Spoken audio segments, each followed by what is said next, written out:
লক্ষ কোটি কোটি যুবক দাঁড়িয়ে গেছে। এই জন্যই তো মুফতি সাহেবের মাথা গরম হয়ে গেছে।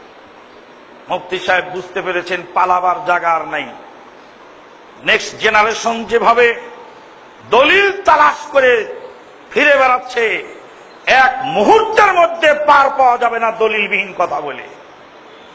ইব্রাহিম আলাইহিস সালামের প্রথম আদর্শ হলো দলিল খুঁজে বের করা, দলিল খোঁজা। দলিল যেটা আছে ওটা করব, দলিল যেটা নেই সেটা করব না। জাতীয় মসজিদে জনৈক খতিব সাহেব এক জাল হাদিস বলে ফেললেন।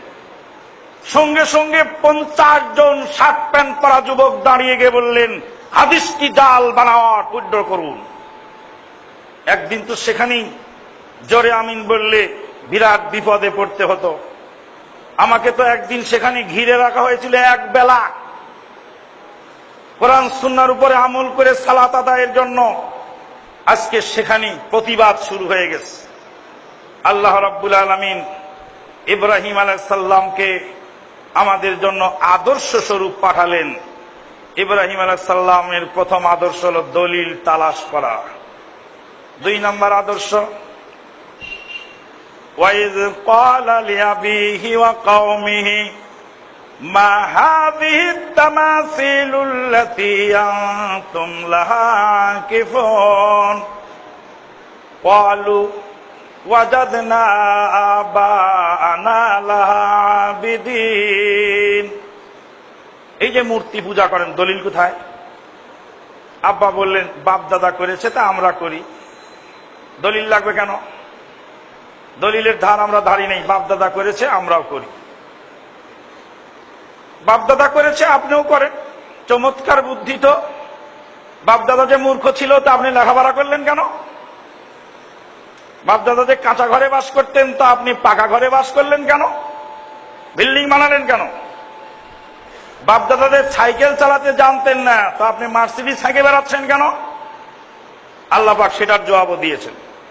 ইয়ালামুনা যাহিরাম মিনাল হায়াতিদ দুনিয়া ওয়া হুম আনিল আখিরাতি হুম গাফিলুন। দুনিয়াটা ভালো বোঝে আর আখিরাতের ক্ষেত্রে মঘা হয়ে যায়, মঘা সাজে। বলে আখিরাত আমরা বুঝি না, ওটা হুজুর জানে। হুজুর সাহেব যদি 500 টাকার একটা নোট দেন তো হুজুরের টাকা জাল হবে না, ওটা বিশ্বাস না করে ওটাকে 3 পল্টি দিয়ে আবার সূর্যের সামনে ধরে। হুজুরের টাকা ওটা পকেটে রাখো না কেন? তখন তো ঠিকই দেখে নিচ্ছ। কিন্তু যখন হুজুর দলিল দিচ্ছেন, জান্নাতের সার্টিফিকেট বিক্রি করছেন, সার্টিফিকেটটা জাল না অরিজিনাল, ওটা তো তখন যাচাই করে দেখা হচ্ছে না। তাহলে এই যে মতলববাজ, এতে কোনো সন্দেহ নেই। একটা বোঝে আর একটা বোঝে না কেন? আল্লাহ তাই আফসোস করে বলছেন যে ওরা দুনিয়া ভালো বোঝে, ও ক্ষেত্রে নিজে ভালো বোঝে। হুজুরের টাকা হলেও দেখে নিতে হবে। হুজুর হয়তো জাল নোট দিবেন না, তবে হুজুরও তো ধোঁকা খেতে পারেন। যদি তা হয় যে হুজুর হয়তো জাল হাদিস বলবেন না, তবে হুজুরের তো জানার কমতি থাকতে পারে। এক্ষেত্রে আর যাচাই করার জরুরত মনে করেনি। ইব্রাহিম আলাইহিস সালাতু ওয়াস সালাম বাপকে বুঝালেন। বাপ বেটার সাথে যখন অক্ষম হয়ে গেলেন তখন বললেন ওকে আগুন দিয়ে পুরাও। আগুন দিয়ে না পুরালে আমাদের দেবতাকে আর রক্ষা করা যাবে না। এই যুবক যেভাবে দেবতাকে মেরে চুরমার করেছে, দেবতাকে বাঁচাতে হলে একে আগুন দিয়ে পুরাতে হবে।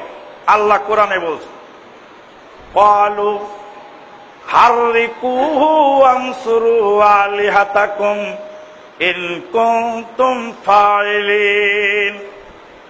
ওকে আগুন দিয়ে পুরাও আর তোমাদের দেবতাকে সাহায্য করো। চেক রশিদ বই এনে, একটা রশিদ এনে আমাকে দেখালেন।